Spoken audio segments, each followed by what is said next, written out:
اب آپ اس مبارک سلسلے کا 5واں حلقہ سماعت فرمائیں۔ قرآن سے حدیث سے کوئی ایک لفظ تو ہمیں ملے نا، پھر اس کو پکڑنا اور پھر اس کو آگے بنانا، پھر اس کو پھیلانا، یہ ان کے لیے کوئی مشکل نہیں ہوتا۔ اللہ تبارک و تعالیٰ معاف فرمائے، آج کل جیسے آپ سنا ہوگا، دیکھا ہوگا، شاید انٹرنیٹ پر بھی اللہ کے قرآن کی آیات کو توڑ موڑ کے پیش کرنے کی سلسلہ انہوں نے شروع کر دیا۔ آیات کو بدل دیتے ہیں، اگلی پچھلے کے ساتھ لگا دی، آگے پیچھے الفاظ کر دی، یا کچھ الفاظ آگے پیچھے بڑھا دیے، جیسے پہلے دور میں بھی لوگوں نے بڑی کوشش کی۔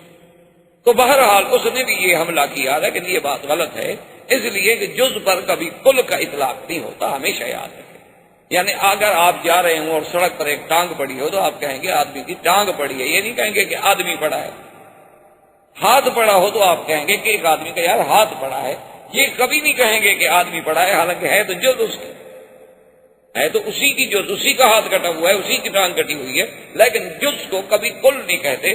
جز سے کل سمجھ تو آ سکتی ہے، لیکن جز کا اطلاق کبھی کل پہ نہیں کیا جاتا کہ ہم ایک خواب دیکھنے کو پھر نبوت پر معمول کر لیں کہ چونکہ خواب باقی ہیں لہذا نبوت بھی باقی ہے۔ حضور صلی اللہ علیہ وسلم نے بڑے عجیب عجیب خواب دیکھے، اور انبیاء کے تو خواب بھی مبارک ہوتے ہیں۔ اور خواب میں ایک بات یہ بھی یاد رکھیں کہ کبھی آدمی دیکھتا کچھ ہے اور حقیقت کچھ ہو، کبھی آدمی دیکھتا ہے اور نتیجہ اس کے برعکس ہو، کبھی آدمی بظاہر دیکھتا ہے کہ ایک بڑی خطرناک چیز ہے لیکن وہ ایک رحمت ہوتی ہے۔ جیسے ایک بی بی نے سرکار دو عالم صلی اللہ علیہ وسلم رحمت دو جہاں سے کہا کہ یا رسول اللہ میں نے خواب دیکھا ہے اور بڑا ڈر گیا۔ حضور نے فرمایا ماذا رہا ہے، کیا تم؟ انہوں نے کہا حضور میں نے دیکھا کہ آپ کے بدن کا ایک ٹکڑا کٹا، آپ کے بدن سے ایک ٹکڑا کاٹا گیا، پھر بی بی فاطمہ کے پاس آیا، پھر بی بی فاطمہ کے بدن کا ٹکڑا کٹ کے پھر میری گود میں آ گیا۔ تو حضور مجھے تو صبح سے پریشانی ہے۔ آپ نے فرمایا یہ تو بڑا اچھا مبارک خواب ہے۔ اس نے پوچھا حضور یہ کیسے مبارک خواب ہے؟ آپ نے فرمایا اللہ بی بی فاطمہ کو بچہ دیں گے، اور بچہ جو ہے وہ اپنے ماں باپ کا ٹکڑا ہوتا ہے، اور بی بی فاطمہ میرے بدن کا ٹکڑا ہے، اور وہ بچہ جو ہے تمہاری گود میں آئے گا اور تم اسے کھلاؤ۔ یہ تو بڑا مبارک خواب۔ اب حالانکہ بی بی صاحبہ اس کو کتنا خطرناک سمجھ رہی تھی، اور اس کی تعبیر جب حضور صلی اللہ علیہ وسلم نے دی تو وہ تعبیر کتنی خوشکن نکل آئی۔ اس لیے جیسے یوسف علیہ السلام کے خواب کا اللہ نے قرآن میں بھی ذکر کر دیا۔ تو بہرحال یہ بڑی لمبی ایک الگ رؤیا پر علماء نے تو کتابیں لکھی، مستقل کتابیں، یہ نہیں ہے کہ کوئی معمولی سی بات ہے، اس پر علماء نے تالیفات کی ہیں، کتابیں لکھی ہیں بات۔ اور پھر فن رؤیا جو ہے، تعبیر رؤیا، یہ مستقل ایک ہے۔ اسی لیے حضرت یوسف علیہ السلام نے یہ بات بربنائے تحدیث نعمت کہی تھی، علمنی تعبیر الاحادیث، کہ میرے اللہ نے مجھے خواب کی تعبیر کا خصوصی علم۔ اسی لیے سرکار دو عالم صلی اللہ علیہ وسلم کبھی خواب کی تعبیر خود دیتے تھے، اور نہیں تو حضرت صدیق کو حکم فرماتے تھے کہ تم تعبیر دو، کیونکہ حضرت ابوبکر بھی فن تعبیر رویا میں بہت بڑا مقام ہے۔ اسی طرح تعبیر رویا پر بڑی علماء نے کتابیں لکھی، اور سب سے زیادہ مشہور کتابیں محمد ابن سیرین، وہ بھی تعبیر رویا میں اپنے وقت کے امام، اور اللہ نے انہیں بھی بڑا عجیب علم، یعنی اتنی باریک بینی سے وہ تعبیر دیتے تھے کہ ایک آدمی نے خواب دیکھا کہ میری چارپائی کے نیچے ایک تخت ہے انگاروں کا بھرا ہوا، اس میں انگارے دہک رہے ہیں۔ وہ حضرت محمد بن سیرین کی خدمت میں آیا، خواب بتایا، انہوں نے کہا کہ ٹھیک ہے بڑا اچھا خواب ہے، آپ کو بہت دولت ملے گی، کوئی ہیرے جواہرات ملیں گے۔ چلا گیا۔ کچھ عرصے کے بعد ایک اور آدمی آیا، اس نے کہا کہ میں نے خواب دیکھا ہے کہ میری چارپائی کے نیچے ایک تخت ہے لوہے کا، اس میں انگارے بھڑک رہے ہیں۔ تو آپ نے فرمایا بڑا خطرناک خواب ہے، تمہارے گھر کو آگ لگ جائے گی۔ وہ چلا گیا۔ تو آپ کے طلباء نے آپ سے پوچھا کہ حضرت خواب تو تقریباً دونوں آدمیوں کے ایک جیسے تھے، لیکن ایک آدمی آج سے 4 مہینے پہلے آیا تو آپ نے کہا کہ آپ کو ہیرے جواہر ملیں گے، موتی ملیں گے، پیسے ملیں گے۔ اس غریب کو کہا کہ تمہارا گھر جل جائے گا، خواب تو ایک جیسا ہے۔ انہوں نے فرمایا خواب تو ایک جیسا ہے لیکن وقت ایک جیسا نہیں۔ اس نے جب خواب دیکھا تھا تو موسم ٹھنڈا تھا، تو ٹھنڈی موسم میں آدمی آگ سے فائدہ اٹھاتا ہے، آگ مضر نہیں ہوتی، ہر آدمی آگ استعمال کرتا ہے، اور اس نے جب خواب دیکھا تو موسم گرم تھا، گرمی میں آگ دیکھے تو عذاب کی علامت ہے، تو اس لیے اس وقت کے مطابق میں نے تعبیر دی تھی، میں نے اپنی طرف سے تو کوئی تعبیر دی۔ تو یہ تعبیر رویا جو ہے یہ بھی ایک بہت بڑا علم۔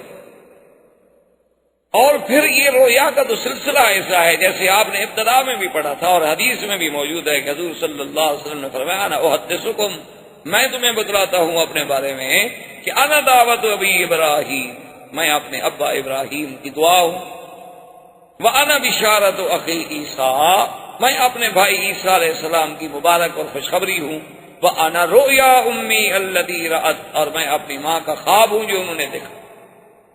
تو حضور سے پہلے اور ساتھ یہ بھی فرمایا وَهَكَذَا أُمَّهَاتُ الْأَنْبِيَاءِ يَرَيْنَا، اسی طرح ہر نبی کی مائیں جو ہیں وہ خواب دیکھیں۔ تو اب حضور صلی اللہ علیہ وسلم کی زندگی میں رویا صادقہ کا ایک دور شروع ہوا کہ حضور صلی اللہ علیہ وسلم خواب دیکھتے۔ اور دوسری بات یہ اپنا حضور فرماتے ہیں جس کا ذکر بعد میں آپ نے کیا کہ عجیب بات ہوتی تھی کہ میں کبھی کبھی اکیلا پہاڑوں میں اور باہر گزر رہا ہوتا تو مجھے آواز سنائی دیتی جیسے کوئی مجھ پہ سلام کہہ رہا، اور میں جب ادھر ادھر دیکھتا تو مجھے کوئی نظر نہ آتا۔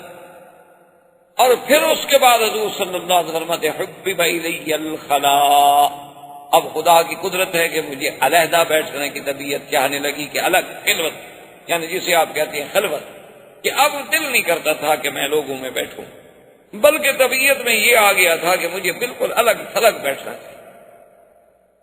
اور پھر حضور صلی اللہ علیہ وسلم نے اپنی علیحدہ عبادت کے لیے، اپنی یکسوئی کے لیے، اپنے سکون قلب کے لیے جو مقام منتخب فرمایا وہ غار حرا۔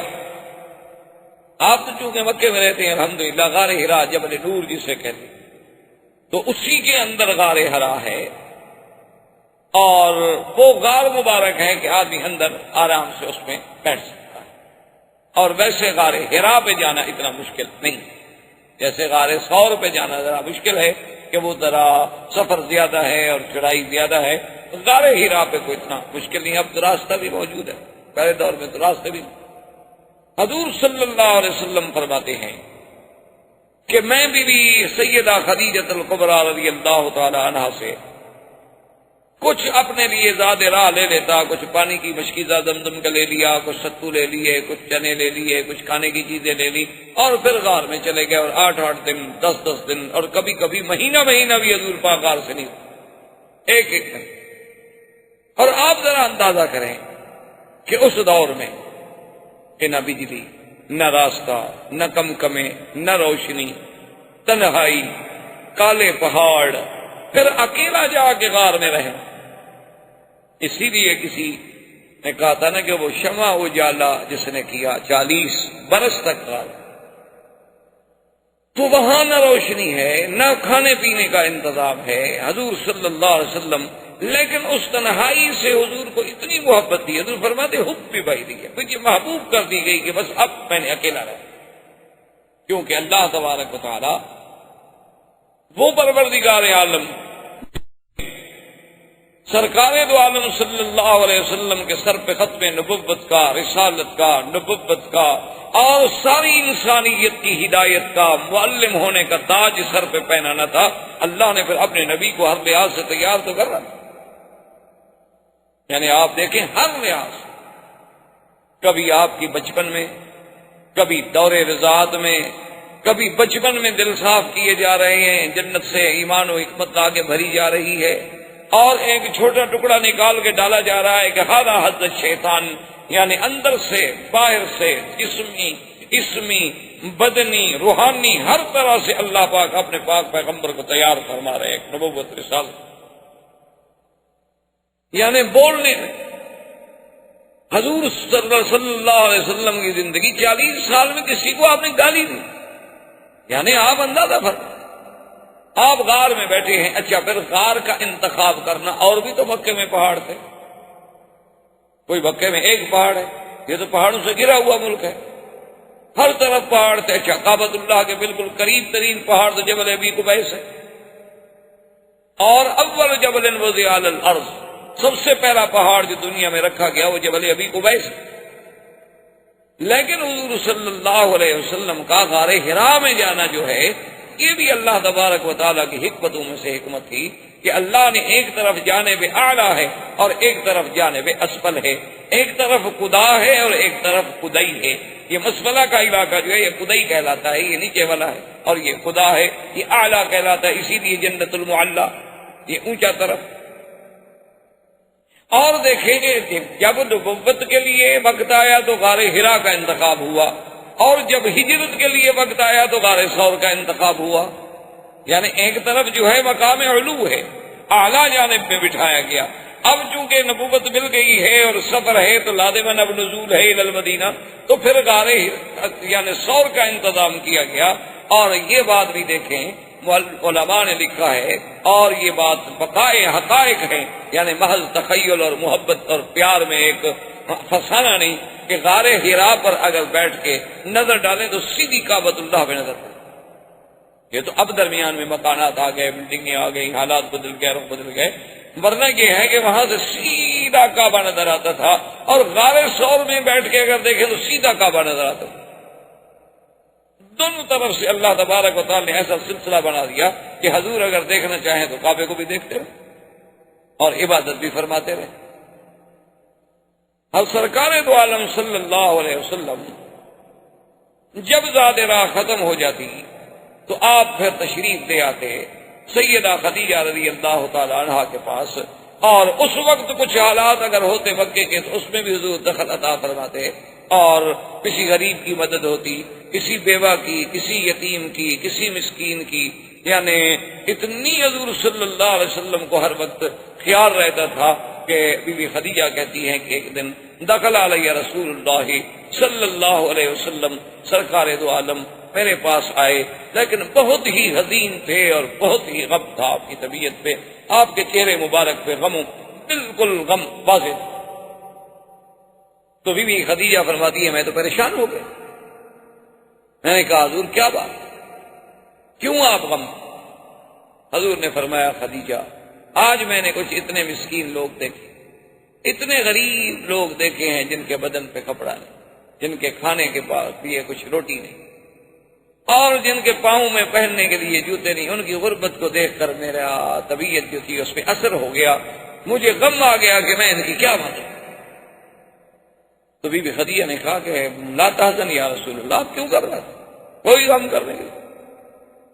تو بی بی خدیجہ نے اسی وقت غلاموں کو بھی بلایا اور اپنے کچھ رشتہ داروں کو بھی بلایا، اور بعض روایات میں ہے کہ اس وقت بھی حضرت ابو بکر صدیق رضی اللہ تعالی عنہ بھی تشریف، اور بعض روایات میں ہے کہ حضرت علی بھی، اور حضرت علی کا ہونا جو ہے وہ بالکل حقیقت، اس لیے وجہ دراصل یہ تھی کہ ابی طالب کے زمانے میں غربت کا دور تھا، کیونکہ ابی طالب جو ہے وہ بہت سخی آدمی، جیسے عبد المطلب سخی، اور پھر چونکہ مکے کی سرداری ان کے پاس تھی، اور سرداروں پر تو صاف بات ہے پھر اخراجات کا زیادہ بوجھ ہوتا ہے کہ حجاج کو سنبھالنا، زمزم کا پلانا، حجاج کی خدمت کرنا، امور کو سنبھالنا، ہر فریادی کی فریاد سننا، ان کی اعانت کرنا، ان کی مدد کرنا، تو ان پر بہت بڑا بوجھ ہوتا ہے۔ تو حضرت ابی طالب کا یہ عالم ہو گیا تھا کہ اچھی طرح سے اپنی پوری اولاد کو کھانا بھی نہیں دے سکتے۔ تو اس وقت ابی طالب کے کچھ عزیز، کچھ رشتہ دار بنو طالب جو تھے، بنی ہاشم جو تھے وہ کٹے ہوئے، ان میں حضور بھی تھے صلی اللہ علیہ وسلم۔ انہوں نے آ کر ابو طالب سے یہ کہا کہ یا رسول اللہ صلی اللہ علیہ وسلم، ہم یہ چاہتے ہیں کہ ابی طالب کے پاس چلیں۔ ابی طالب کے پاس آئے، ان سے کہا کہ ابو طالب تم سردار ہو ہم سب کے، اور بنو ہاشم کا ناک ہو، تمہارے ساتھ ہی ہماری عزت وابستہ، اور ہمیں پتہ ہے کہ آپ کو بڑی تکلیف ہے، آپ اتنے اخراجات کے متحمل نہیں ہو سکتے، تو آپ ایسا کریں کہ ایک ایک بچہ جو ہے نا اپنا ہمیں دے، کہ مختلف گھر ہیں، ہر بچے کی ذمہ داری ایک گھر اٹھا لے گا، وہ اس گھر میں رہے گا، کھائے گا، پیے گا، آئے گا آپ کے پاس، تو آپ سے بوجھ جو ہے وہ بٹ جائے گا۔ تو انہوں نے کہا کہ اچھا فترکونی عقیلا، میرا ایک بیٹا عقیل بڑا جو ہے اس کو تو میرے پاس رہنے دو، اور باقی بچے ٹھیک ہے، تم بھی تو چاچے ہو، خالہ ہو، ماموں ہو، عزیز ہو، کوئی فرق نہیں پڑتا، تم لے جاؤ۔ تو حضرت علی حضور کے گھر میں آ گئے، اس وجہ سے تو وہ بی بی خدیجہ کے گھر میں تربیت لیتے ہیں۔ یعنی یہ بھی اللہ کی حکمتیں تھیں کہ اللہ نے حضرت علی کو حضور صلی اللہ علیہ وسلم کے قریب کرنا. تو حضرت علی رضی اللہ تعالیٰ عنہ کا جو بچپن ہے ابتدائی، وہ سارا سیدہ خدیجہ کے گھر میں گزرا اور قربت رسول پاک صلی اللہ علیہ وسلم. تو لہذا یعنی یہ بات بعید نہیں ہے کہ اس وقت حضرت علی بھی تھے، تو جب سارے رشتہ دار آ گئے، ابو بکر بھی آ گئے، ان کے غلام بھی آ گئے اور رشتہ دار بھی آ گئے، تو بی بی خدیجہ نے میسرہ کو حکم دیا کہ اندر سے درہم و دینار جو ہیں ان کی وہ تھیلیاں جو ہے لے آؤ اور حضور کے سامنے انڈیل. اس زمانے میں درہم و دینار ہوتے تھے، یہ کاغذ کی چیزیں، کاغذ کے نوٹ اور کاغذ کے پیسے تو یہ بہت بعد میں بنائے گئے. پہلے تو چونکہ اعتماد جو ہے وہ سونے اور چاندی پہ ہوتا تھا، یا درہم یا دینار. اس کے نام مختلف ہوتے تھے، ہر علاقے کے اپنے اپنے نام ہوتے تھے، لیکن بنیاد جو تھی کرنسی کی وہ سونے اور چاندی تھی. اور اسلام بھی اصل میں جو بنیاد سمجھتا ہے نا معاملات کی، وہ سونے اور چاندی کو سمجھتا. یہ بھی ایک دراصل یعنی بہت بڑا اقتصادی مسئلہ ہے کہ اس کو سے ہٹ کر ہم کاغذوں پہ آ گئے. اگر ہم اسی اصل پہ رہتے تو کبھی ملک اتنے نقصان میں نہ آتے جو آج اقتصادی تباہی کا شکار ہو گئے. کیونکہ صاف بات ہے نا جی، پیسے چھاپنا تو مشکل نہیں ہوتا نا. پریس میں آپ نے نوٹ چھاپتے چلے گئے، چھاپتے چلے گئے، چھاپتے چلے گئے، آخر مر گئے. لیکن جب ہوتا ہی سونا چاندی تو آپ کہاں سے لے آتے سونا چاندی؟ جتنا ہوتا اتنی پاؤں پھیلاتے آپ. اسی لیے علماء لکھتے ہیں نا کہ اگر آپ نے آج سے 40 سال پہلے شادی کی تھی اور اپنی بیوی کو کہا تھا کہ میں 10,000 روپے حق مار دوں گا، تو آج اس 10,000 کی کیا حیثیت ہے جناب؟ اس وقت تو 10,000، 40 سال پہلے تو 10,000 ایک بہت بڑی بات تھی.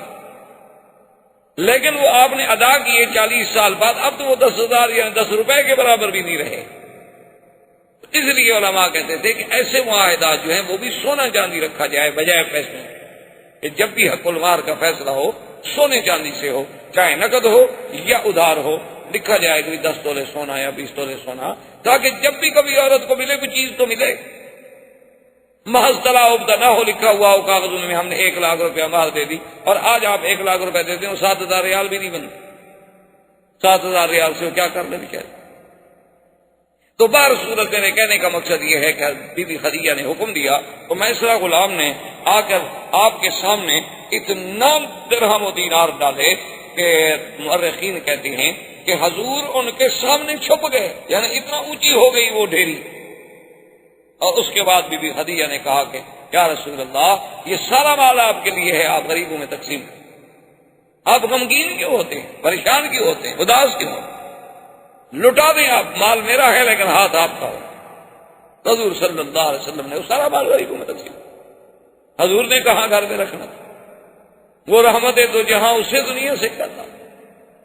تو آقا انعامدار صلی اللہ علیہ وآلہ آلہ واصحابہ وسلم تسلیما کثیرا کثیرا فرماتے ہیں کہ میں غار میں بیٹھا تھا، عبادت میں مشغول تھا، کہ ایک آدمی ایسے سامنے. ایک تو اس کے آنے کا انداز ایسا تھا کہ میں حیران ہو گیا کہ یہ کیسے سامنے سے ایسے ہوا میں فضا میں کیسے آ رہا ہے. اور جب وہ میرے پاس آیا، آ کے اس نے سلام کیا، اور اس کے پاس ایک ریشمی کپڑا تھا، اس کپڑے میں کچھ لکھی ہوئی چیز. اور جب میں نے اس کو دیکھا تو اس نے آتے ہی سلام کرنے کے بعد ہی مجھے فوراً کہا کہ اقرا اقرا بسم ربک الذی خلق خلق الانسان من علق اقرأ وربك الاکرم الذي علم بالقلم علم الانسان ما لم يعلم. اس نے کہا کہ اقرا پڑھو. اس لیے ہمیشہ یاد رکھیں کہ بعض لوگ کہتے ہیں نا کہ جبریل نے ویسے کہا تھا پڑھو، تو صرف اگر پڑھنا ہوتا تو وہ حضور کے لیے کون سی مشکل بات تھی. حضور عرب ہیں اور جبریل بھی عربی زبان میں کلام کہہ رہا ہے، تو عربی کو اگر آپ کہیں، عربی زبان کو میرے ساتھ دہراتے جاؤ تو کون سی مشکل بات ہے. جیسے آپ کسی ہندوستان کے آدمی سے کہیں کہ جی میں اردو میں بات کرتا ہوں، آپ وہی لفظ کہتے جائیں کہ جی میں آج حرم شریف جاؤں گا، تو اس لفظ کا کہنا اس کے لیے کیا مشکل ہے بھائی؟ حضور صلی اللہ علیہ وسلم کے لیے کہنا کیا مشکل تھا کہ حضور نے فرمایا ما انا بقارئ، کہ اے آنے والے میں پڑھا ہوا نہیں. تو اس لیے محدثین کرام نے لکھا اور بہت ساری روایات سے اس پہ روشنی بھی پڑتی ہے کہ دراصل وہ ریشمی کپڑے پہ یہ آیات مبارک لکھی ہوئی تھی اور وہ حضور کے سامنے انہوں نے رکھی اور کہا کہ اقرا. اب حضور نے کہا کہ ما انا بقارئ، کہ میں تو پڑھا ہوا نہیں، میں کیا پڑھوں، کیونکہ حضور صلی اللہ علیہ وسلم تو کسی مدرسے میں گئے نہیں. حضور صلی اللہ علیہ وسلم نے تو کسی استاد سے پڑھا نہیں. اس میں کئی حکمتیں تھیں. علماء نے لکھا کہ سب سے بڑی حکمت تو یہ تھی کہ اگر حضور شام تشریف لے جاتے یا اور ملک میں تشریف لے جاتے، اس وقت بھی تو لوگ آخر تھوڑے بہت یعنی دانا دانا تو پڑے ہوئے موجود تھے، تو کل کو دشمنوں کو تہمت لگانے کا موقع ملتا کہ شاید یہ قرآن حضور نے خود لکھا ہو، خود بنایا ہو. لیکن وہ نبی جس نے کبھی ایک لفظ نہ پڑھا ہو اور قرآن پڑھ کے سنا دے، تو نبی امی ہونا جو تھا وہ دراصل آپ کی صداقت کی دلیل کہ آپ نے پڑھا کوئی نہیں، لیکن ایسا کلام پڑھا رہے ہیں اور ایسا کلام پڑھ رہے ہیں کہ جس کا کوئی دنیا سے بڑا ادیب، بڑے سے بڑا شاعر، بڑے سے بڑا فصیح انسان جو ہے وہ بھی مقابلہ نہیں کر سکتا. تو حضور صلی اللہ علیہ وسلم فرماتے ہیں کہ میں نے کہا ما انا بقارئ، میں پڑھا ہوا نہیں. اس نے پھر کہا اقرا، کہ حضور پڑھے. حضور نے فرمایا ما انا بقارئ، میں پڑھا ہوا نہیں. اس نے پھر کہا، عرض کیا اقرا، حضور پڑھے. آپ نے فرمایا ما انا بقارئ، میں پڑھا ہوا نہیں. اب حضور فرماتے ہیں، بخاری شریف میں بھی الفاظ موجود، فَزَمَّنِي ذَمَّةً شَدِيدَةً، کہ جبریل نے مجھے سینے سے لگا کے کھینچا. اللہ اکبر. اب یہ اتصال ہو رہا ہے نا رسول نوری کا رسول بشری کے ساتھ، کیونکہ جبریل بھی تو رسول ہے، جبریل تو پیغمبر ہے اور وہ نوری ہے. وہ رسول ہے اللہ کی طرف سے نبی تک، اور میرے مدنی رسول ہیں آگے ساری کائنات کے لیے. تو اب دو رسولوں کا اتصال جو ہوا، تو اب لقاء جو ہے لقاء نور مع البشر، اور اس بھیجنے کا، اس سینے سے لگانے کا ایسا اثر ہوا کہ حضور فرماتے ہیں کہ جب اس نے پھر کہا تو میں نے پڑھا اقرا بسم ربک الذی خلق. تو دراصل علماء کہتے ہیں کہ اللہ تبارک و تعالیٰ نے اس طریقے سے وہ علم جو تھا حضور صلی اللہ علیہ وسلم کے سینے میں منتقل فرمایا. علوم جو ہیں کبھی نظر سے بھی منتقل ہو جاتے ہیں، اور علوم جو ہیں کبھی اپنے انسان کے ملنے سے بھی منتقل ہو جاتے ہیں. لیکن یہ باتیں سمجھائی نہیں جاتی. یہ وہ باتیں ہیں جن کا وقائع اور حقائق سے تعلق ہے. جب تک آدمی اس میں سے خود نہ گزرے وہ سمجھ نہیں سکتا. سہارنپور کا ایک واقعہ ہے، حضرت مولانا خلیل احمد صاحب سہارنپوری رحمۃ اللہ علیہ، جو بہت بڑے محدث گزرے ہیں، جن کی حدیث پہ بڑی بڑی شروحات ہیں، بہت بڑے محدث زماں گزرے ہیں، ساری زندگی جنہوں نے حدیث مبارک کی خدمت کی. اور یعنی یوں اندازہ کریں کہ حضرت شیخ الحدیث مولانا زکریا رحمۃ اللہ علیہ کے بھی استاد تھے، میرے والد صاحب رحمۃ اللہ علیہ کے بھی استاد تھے. تو اس دور میں ایک رواج تھا کہ دارالعلوم دیوبند کے علماء آتے تھے سہارنپور کا امتحان لینے کے لیے، اور سہارنپور کے علماء جاتے تھے دارالعلوم دیوبند کے امتحان لینے کے لیے، کیونکہ دینی مدارس سے آپس میں امتحان ہوتے تھے. کوئی ڈگری شگری کا تو مسئلہ ہوتا نہیں تھا، یہ ڈگریاں اور شہادات اور یہ تو کوئی مسئلہ ہی نہیں، کیونکہ ان کے تو مطمع نظر یہ ہوتا تھا کہ ہمارے مدرسے سے نکلنے والا آدمی کہیں سرکاری نوکر نہ بن جائے. اگر ہم نے اس کو ڈگری دے دی تو یہ جا کے نوکری کر لے گا، پھر ہمارا مشن جو ہے وہ ختم. اس لیے وہاں کوئی ڈگری شگری نہیں ہوتی. اور جدید لوگوں کے دماغ میں یہ بھوت سوار ہو گیا کہ ان مولویوں کو آتا کچھ نہیں، ان کے پاس ڈگری تو ہوتی نہیں. آتا تو صرف اس کو ہے جس کے پاس ڈگری ہو، چاہے لفظ ڈگری کا ترجمہ بھی نہ کر سکتا ہو. یعنی اس سے کہو کہ جو تمہارے پاس ڈگری ہے، ڈپلوما ہے، اسی کا لفظ کا تو ترجمہ کا تو کیا بنتا ہے، شاید وہ بھی نہ کر سکے. لیکن چونکہ اس کے پاس ڈگری ہے اور مولوی غریب کے پاس ڈگری ہے. اصل وجہ یہ ہوتی تھی کہ علماء نے یہ سلسلہ رکھا تھا. آج آپ نے دیکھا یا نہیں، ہمارے مدارس دینیہ کے جو مدارس ہیں، اب وفاق المدارس کی صنعت جو ہے وہ ایم اے کے برابر ہو گئی. سب لوگ سکولوں میں چلے گئے، علم ختم. سکولوں میں بیٹھے ہوئے وہیں پڑھا رہے ہیں الف انار بے بلی، اے حکا کا کتا. کیوں؟ انگریز نے یہی پڑھایا تھا، اے ایپل. یہ اے الف سے اللہ کیوں پڑھاتے ہیں مسلمان کے بچے کو؟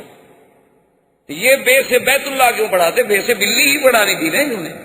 یہ حج، ہا سے حج کیوں پڑھاتے؟ ہے سے حکا ہی پڑھانا تھا. کاف سے کعبہ کیوں پڑھاتے؟ کاف سے انہوں نے کتا ہی پڑھانا تھا، چونکہ کتے کی نسل سے یہ لائے تھے یہ لوگ. نہ ایمان سے کہیں کیا کاف سے کعبہ نہیں بن سکتا؟ با سے بیت اللہ نہیں بن سکتا؟ الف سے اللہ نہیں بن سکتا؟ میم سے مدینہ مکہ نہیں بن سکتا؟ کیا وجہ ہے اگر ہم اس بلی کتے کے پیچھے آج تک بھاگ رہے ہیں؟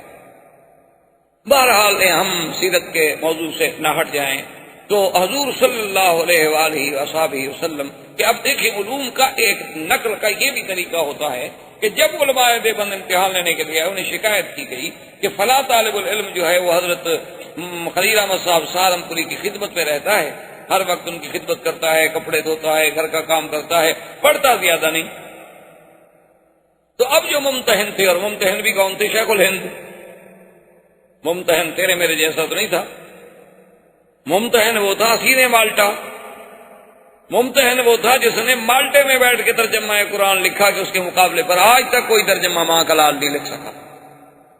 سب نے اس سے نقل کیا، جنہوں نے بعد میں لکھا ہے سب نے اس سے نقل کیا. ان لوگوں نے بھی نقل کیا جو عقیدے میں اس کے دشمن ہیں. انہوں نے بھی اعتراف کیا، مانا کہ ہم نے فائدہ اٹھایا ہے ان کے ترجمے. اور انہوں نے کہاں لکھا تھا؟ مالٹے میں بیٹھ کر. کوئی کتاب نہیں، کوئی مرجع نہیں، کوئی مطالعے کا ذریعہ نہیں، بس اپنے دماغ کے زور سے بیٹھے ترجمہ لکھ رہے ہیں. یہ وہ مولوی تھے نا جن کے پاس ڈگری نہیں ہوتی. شیخ الاسلام ابن تیمیہ نے جیل میں بیٹھ کر قرآن کی تفسیر جو تھی کولے کے ساتھ جیل کی دیواروں پہ لکھ دی سارے قرآن کی تفسیر، کیونکہ کاغذ وہ نہیں دیتے، قلم وہ نہیں دیتے. کیا کریں؟ تو وہ باورچی کو کہہ دیا تھا کہ جب تم روٹی پکاؤ وہاں جو کولے شولے بچ جائے نا وہ لے آیا کرو. وہ کولے لے آتا اور کولے سے دیوار پر لکھتے رہتے. جیل ختم ہوئی تو تفسیر قرآن ختم ہو. ان کے بعد بھی ڈگری نہیں تھی، بیچارے ان پڑھ آدمی تھے جو کہ ڈگری نہیں تھی. تو اب جناب یہ ہے کہ جب وہ آئے تو حضرت شیخ الہند نے سب سے پہلے اسی طالب کو بلایا.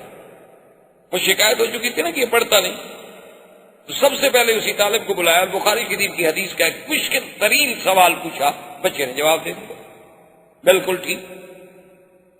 دوسرا سوال پوچھا، جواب دے دیا. تیسرا سوال پوچھا، جواب دے دیا.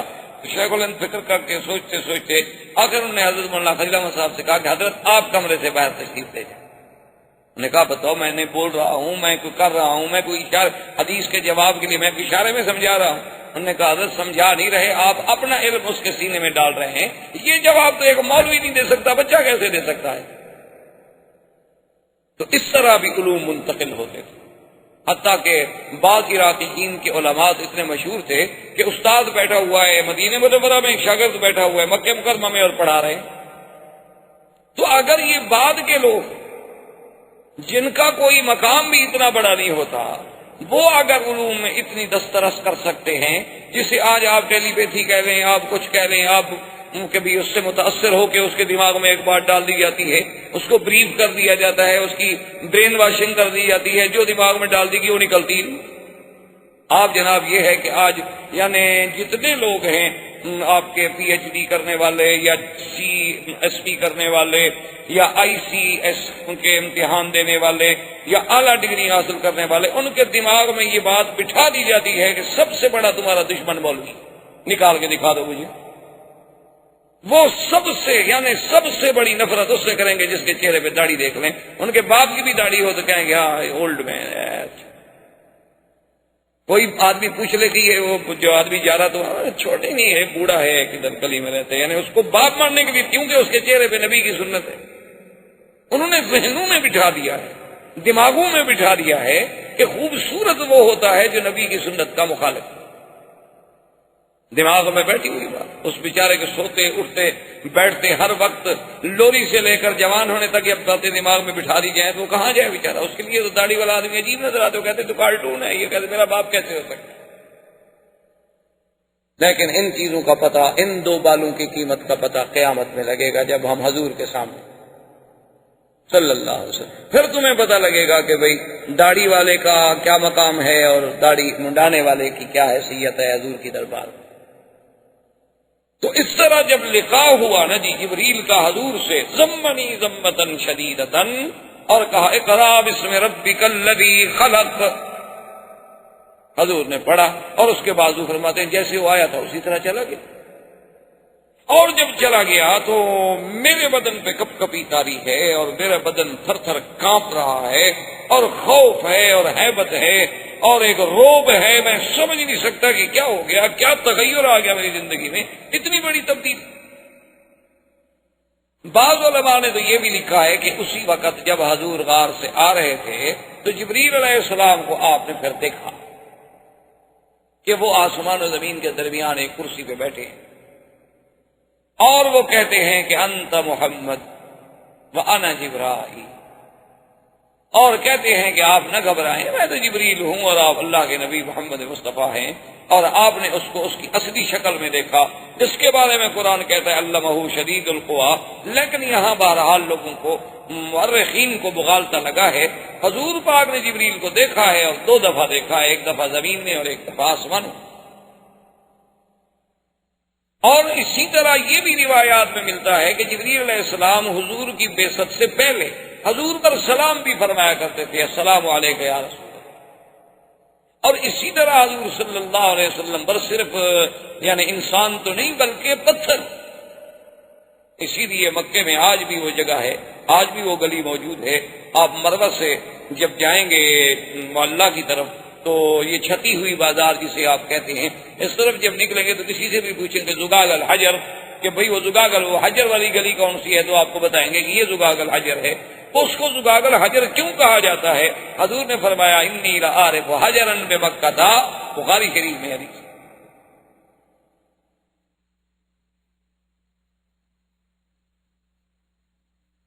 فرمایا انی لعارف حجرا بمکہ یسلم علی قبل ان بعثت او کما قال النبی صلی اللہ علیہ وسلم۔ آپ نے فرمایا کہ نبوت ملنے سے پہلے میں اس پتھر کو آج بھی پہچانتا ہوں کہ جب میں اس کے قریب گزرتا تھا تو وہ کہتا تھا الصلاۃ والسلام علیک یا رسول اللہ، مجھ پہ سلام پڑھتا تھا۔ یعنی یہ لفظ نہیں ضروری، مقصد ہے کہ وہ سلام کہتا، تو پتھر بھی سلام کہتے، اور کیوں نہ کہیں، ابھی تو حضور ماں کے پیٹ میں تھے کہ پتھروں سے آوازیں آتی تھیں اور مبارکیں آتی تھیں کہ ابشری ابشری یا آمنہ قد حملت بالحمد، مبارک ہو تمہارے پیٹ میں کون سا خوش قسمت بچہ۔ اور یہ کیوں نہ، حضور صلی اللہ علیہ وسلم نے جبریل کو دیکھا۔ اور یہ بھی مسئلہ یاد رکھیں کہ 1,24,000 نبی میں کسی پیغمبر نے جبریل کو اس کی اصلی شکل میں نہیں دیکھا ما سوائے سرکار دو عالم صلی اللہ علیہ وسلم۔ کسی پیغمبر، کسی نبی نے جبریل کو تو دیکھا ہے، لیکن اصلی صورت جو اللہ نے جبریل کی اصلی صورت بنائی ہے، جس پہ جبریل کو پیدا کیا گیا، اس صورت پہ کسی نے نہیں دیکھا اور نہ کوئی دیکھ سکتا ہے۔ بلکہ حضرت ابن عباس کی ایک روایت ہے کہ اگر کسی انسان کی اتفاقاً جبریل پہ نظر پڑ جائے تو وہ آدمی اندھا ہو جائے۔ وجہ کیا ہے؟ آپ دیکھیں نا، آپ سورج کی طرف دیکھیں تو پھر آپ کی آنکھیں بند ہو جاتی ہیں کہ نہیں ہو جاتی؟ چونکہ کیسے نور کا مقابلہ کریں، کیسے اس شعاع کا مقابلہ کریں؟ تو وہ نور جو ہوتا ہے اللہ کے فرشتے کا، چونکہ تو نوری مخلوق ہے، اس نور کا اتنا اثر ہوتا ہے کہ آگے والا نور ختم ہو جاتا ہے۔ آپ دیکھیں نا جیسے ابھی یہ بتیاں جل رہی ہیں، کیسے نور نظر آ رہا ہے، لیکن اگر سورج نکل آئے تو اس کی کیا حیثیت ہوگی؟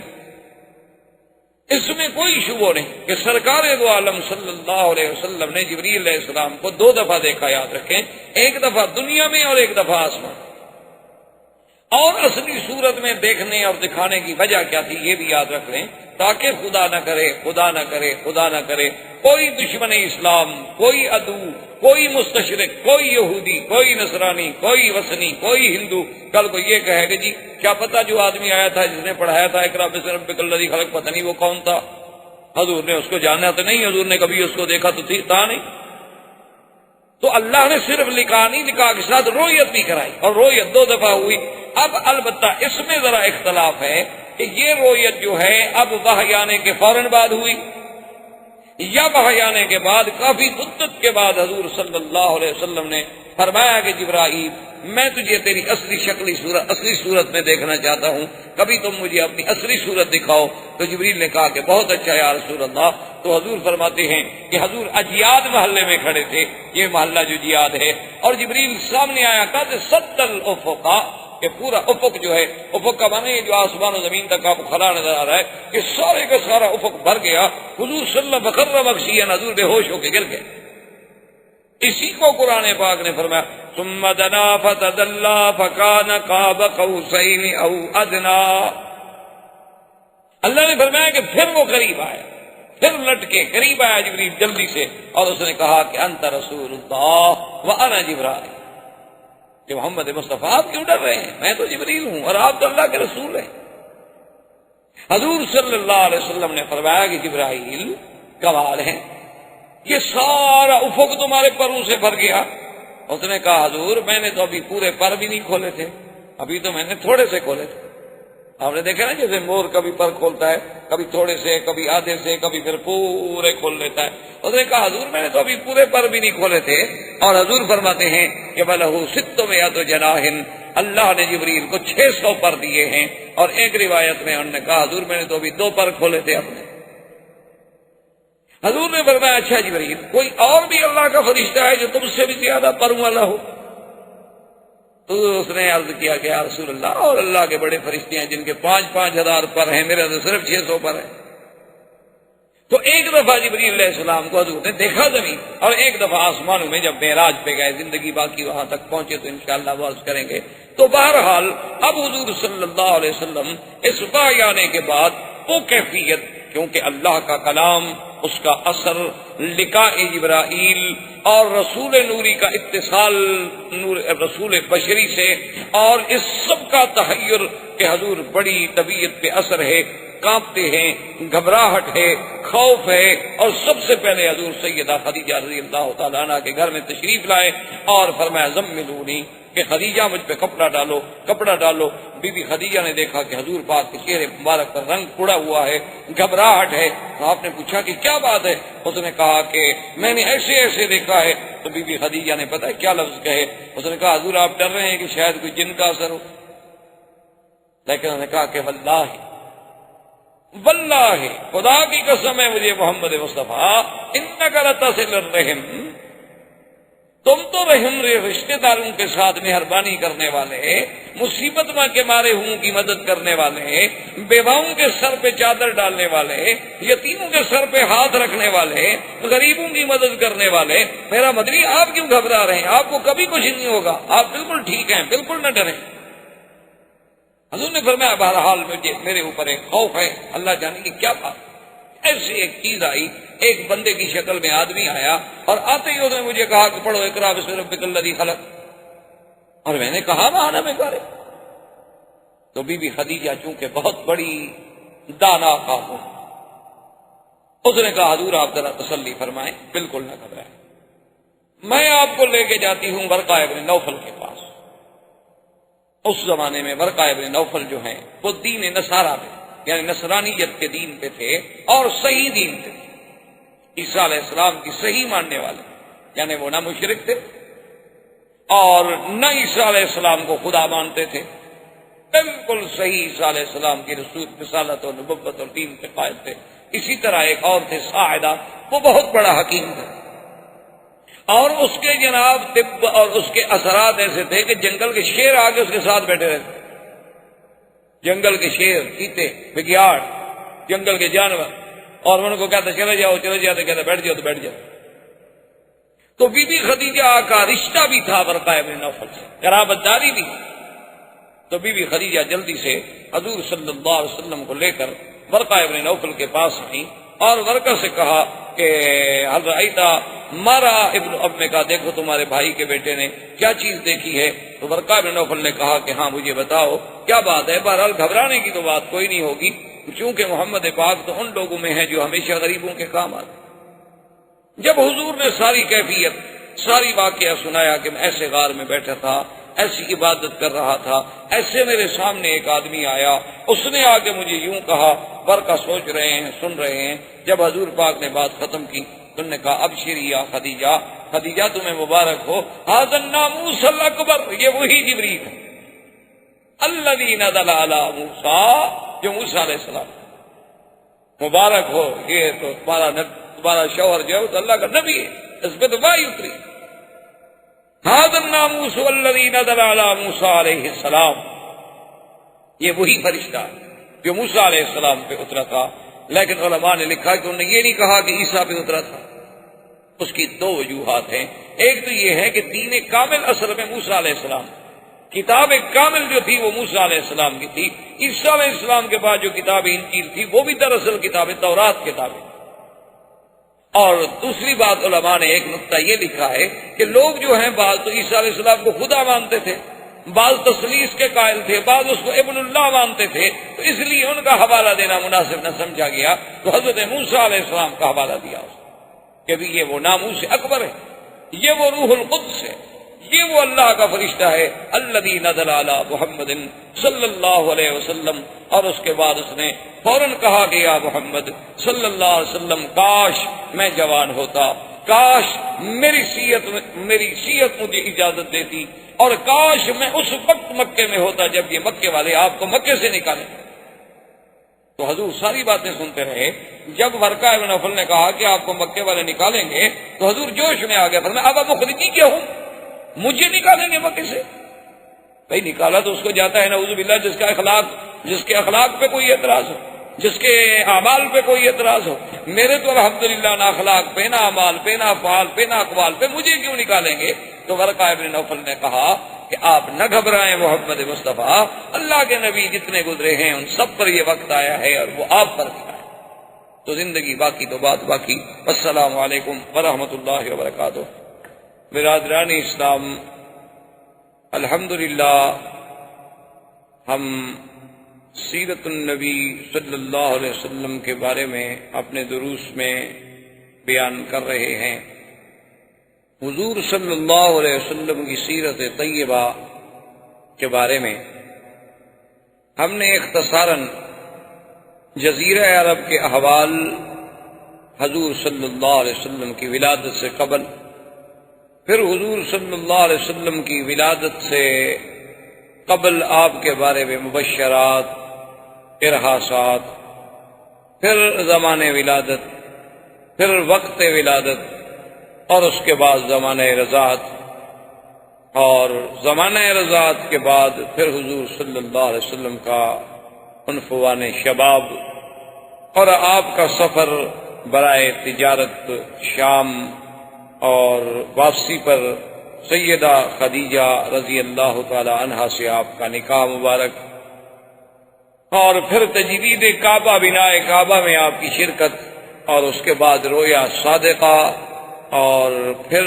وہ گھڑی، وہ ساعت مبارک، اور وہ عظیم الشان وقت جو باعتبار ظاہر کے بھی رحمت تھا اور باعتبار باطن کے بھی رحمت تھا، کہ رمضان المبارک میں اور غار حرا میں، جبل نور پہ، حدود حرم میں، اللہ کے پیغمبر پر وہ اللہ کا فرشتہ جو انبیاء اور اللہ کے درمیان میں قاصد ہے، رسول ہے، وہ رسول نوری ہے، اور وہ سب سے پہلی وحی لے کر میرے آقا سرکار دو عالم صلی اللہ علیہ وسلم پہ اترا، اور حضور پاک نے ان آیات مبارک کو تلاوت کرنے کے بعد آپ سیدہ خدیجہ رضی اللہ تعالی عنہا کے ہاں تشریف لائے، اور آپ پر اس وحی کا، اس ثقل کلام کا اور اس لقاء جبریل کا جو اثر تھا، اس کی وجہ سے ایک سرابی کیفیت تھی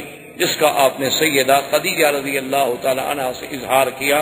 تقریباً ہم نے یہاں تک اپنے دروس میں بیان کیا۔ اور سب سے پہلی بات تو یہ سمجھیں کہ وحی جو ہے، جب تک وحی نہ ہو اس وقت تک اللہ کا نبی نبی نہیں کہلاتا، حالانکہ فیصلہ تو اللہ تقدیر میں کر چکے ہوتے، کیونکہ اللہ کے علم میں ہر چیز ہے۔ اللہ کو پتا ہے کہ ہم نے کس کس کو نبوت دینی ہے، کس کو رسول بنانا ہے، اور کس پیغمبر نے کس زمانے میں مبعوث ہونا ہے، کتنا دن اس نے دنیا میں رہنا ہے اور کب، یہ سب اللہ کے علم ہے۔ لیکن جب ان کی بعثت کا زمانہ قریب آتا ہے، تو جب وحی نازل ہوتی ہے تو اب ان کو نبوت ملتی ہے، یعنی وقت بعثت کا تعلق جو ہے وہ وحی۔ اب وحی کیا چیز ہوتی ہے؟ وحی کا معنی ہوتا ہے کہ کسی کلام کا کسی کلام مخفی کا بڑے مخفی طریقے سے کسی تک پہنچانا، اس کو کہتے ہیں وحی۔ اور اللہ جو اپنے نبیوں پہ وحی فرماتے ہیں اس کے پھر یعنی اقسام۔ ایک تو وحی کا طریقہ یہ ہوتا ہے کہ اللہ تبارک و تعالیٰ اپنی قدرت سے پیغمبر کے سینے میں بات ڈال دیتے ہیں، یہ بھی ایک وحی ہے۔ اور ایک طریقہ یہ ہوتا ہے کہ اللہ کا فرشتہ وحی لے کے آتا ہے، لیکن وہ اللہ کے حکم سے پیغمبر کے دل پہ القاء کرتا ہے۔ یعنی ایک تو اللہ نے خود براہ راست وحی ڈال دی، درمیان میں کوئی فرشتہ نہیں، اللہ تبارک و تعالیٰ نے پیغمبر کے دل میں ایک بات کا القاء کر دیا۔ دوسرا طریقہ یہ ہے کہ آیا تو فرشتہ، اترا تو فرشتہ لے کر وہ وحی، لیکن اس نے کہا اللہ تبارک و تعالیٰ کے پیغمبر کے دل پر اللہ کے حکم سے اس وحی کو اتار دیا، جیسے کہ قرآن پاک نے ایک مقام پہ اس کی وضاحت بھی کی ہے، فرمایا نزل به الروح الامین علی قلبک لتکون من المنذرین، آپ کے دل مبارک، یہ دو۔ اور تیسری صورت یہ ہوتی ہے کہ وہ فرشتہ کسی انسان کی شکل میں آ کر اللہ کے پیغمبر کے آمنے سامنے بیٹھ کے وہ وحی سناتا ہے۔ اور سب سے آسان صورت یہی ہوتی کہ جب فرشتہ کسی انسانی شکل میں اللہ تبارک و تعالیٰ کے پیغمبر کے سامنے آئے اور آ کے بات کرے اور اللہ تبارک و تعالیٰ کا پیغام پہنچا۔